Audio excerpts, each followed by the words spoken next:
Assalamualaikum warahmatullahi wabarakatuh. Salam semangat untuk kita semua. Dalam kesempatan ini saya mencoba menjawab dari beberapa pertanyaan yang disampaikan oleh teman-teman. Dan juga pertanyaan ini adalah pertanyaan yang sangat umum sekali, yang selalu saya dengar pada setiap pertemuan-pertemuan gitu. Nah, kali ini saya ingin berbagi, semoga akan mendapat banyak manfaat bagi teman-teman yang belum sempat bertanya langsung, tapi pertanyaan itu ada di hatinya, belum sempat terungkap, dan mudah-mudahan ini bisa menjawabnya gitu. Nah, mengenai dengan perusahaan multi level, saya tidak menyebut bahwa perusahaan A bagus, perusahaan B bagus, atau juga tidak akan membahas tentang produk mana yang bagus, produk mana yang harus dipilih, atau produk mana yang jangan dipilih. Kita tanggalkan dulu tentang perusahaan, kita tanggalkan dulu tentang produk. Kita bahas tentang multi level itu apa sih? Baik nggak ikut multi level, atau jangan-jangan harus dihindarin multi level gitu. Nah, pada kesimpulan akhirnya juga nanti selanjutnya kita serahkan, atau saya serahkan kepada teman-teman semua untuk menyimpulkan sendiri atau yang telah saya sampaikan gitu. Yang pertama, ada yang bertanya tentang apa sih multi level itu dan apa bedanya dengan perusahaan konvensional. Pertama, kita mengenal perusahaan multi level ini sebagai suatu perusahaan yang dibangun oleh suatu jaringan. Apa sih bedanya dengan perusahaan konvensional? Perbedaannya itu sangat jelas sekali. Kalau perusahaan konvensional, dia diproduksi dan dalam pendistribusian produknya hingga sampai ke konsumen, dia melalui jalur distribusi. Apa itu contohnya? Ya, jalur distribusi artinya dia melewati dari pabrik ke distributor, dari distributor grosir, dari grosir ke agen, dari agen ke retail, dari retail ke konsumen. Rangkaian alur ini adalah lingkaran atau alur distribusi yang digunakan oleh perusahaan konvensional. Nah, bagaimana dengan perusahaan multi level? Perusahaan multi level ini dia tidak mempunyai alur distribusi, atau dia tidak menempuh jalan dari jalur distribusi. Dia melalui jalur penjualan langsung. Jalur penjualan langsung artinya dari pabrik atau perusahaan langsung ke konsumen. Dia memotong mata rantai dari perusahaan konvensional. Itu perbedaannya sangat simple dan sederhana. Dan ini kalau seandainya selalu kita ingat dan selalu kita pahami perbedaan dua perusahaan ini, maka pertanyaan berikutnya akan mudah untuk kita cerna. Contoh, kita masuk ke dalam pertanyaan kedua. Perusahaan MLM itu hanya memperkaya yang di atas, dan yang di bawah cenderung menjadi korbannya. Kita pisahkan dulu nih antara perusahaan multi level yang mempunyai produk dan perusahaan multi level yang tidak mempunyai produk.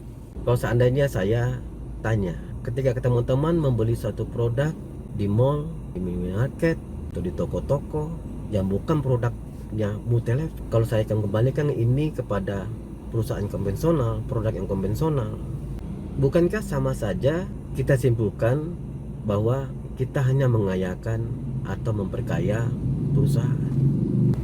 Kita bergabung di perusahaan multi level yang mempunyai produk, kita merasa hanya memperkaya yang di atas. Kenapa ketika kita beli produk yang produk itu bukan produk multi level, kita beli di toko, minimarket atau supermarket itu, kita tidak mengatakan bahwa ini hanya memperkaya perusahaan? Kalau image ini kita bangun, maka kita tidak akan pernah menginginkan suatu produk. Kita ciptakan sendiri aja. Oke, sekarang kita masuk dalam pertanyaan berikutnya. Kenapa perusahaan multi level cenderung tidak bertahan lama?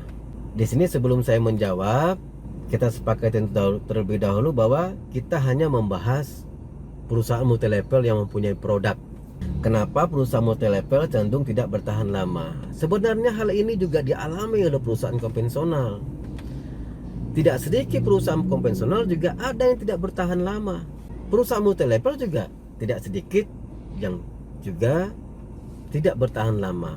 Kenapa? Kalau seandainya pertanyaan itu dilontarkan kepada multi level, perusahaan multi level, sebenarnya masalahnya sama. Baik itu perusahaan konvensional maupun perusahaan multi level, kenapa tidak bertahan lama? Pada umumnya adalah perusahaan-perusahaan tersebut tidak mampu bersaing di pasar. Umumnya ada 3 faktor yang menyebabkan kenapa perusahaan multilevel itu tidak bertahan lama. Pertama adalah produknya tidak inovatif, kalah oleh perkembangan zaman, tidak mengikuti kebutuhan pasar. Itu yang kedua.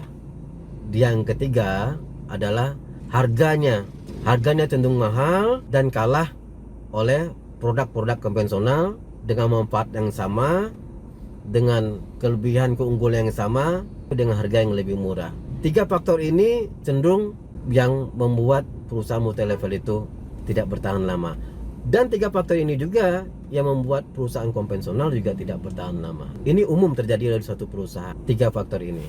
Terus pertanyaan selanjutnya adalah, perusahaan multilevel hanya memanfaatkan uang mitra untuk hadiah-hadiahnya. Baik itu perusahaan multilevel maupun perusahaan konvensional, terutama multilevel yang mempunyai produk ya, itu pada hakikatnya mampu mengeluarkan hadiah, mampu mengeluarkan reward, mampu mengeluarkan bonus-bonus kepada konsumen-konsumennya atau pelanggan-pelanggannya. Itu rasanya tidak ada yang menggunakan uang pribadi, pasti menggunakan uang konsumennya dari hasil keuntungannya. Perusahaan konvensional misalnya, dia menjual produk yang banyak dibeli oleh masyarakat, sehingga chip target dari target dia di tahun ini meningkat hingga 20% atau 30%, hingga disisihkan 10 hingga 15% untuk dihadiahkan sebagai wujud rasa syukur dan terima kasihnya kepada pelanggan-pelanggannya.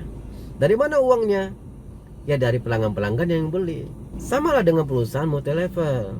Pada dasarnya bukan memanfaatkan uang mitra untuk itu, tapi merupakan suatu keuntungan dari perusahaan yang ini dibagikan kepada mitra-mitranya.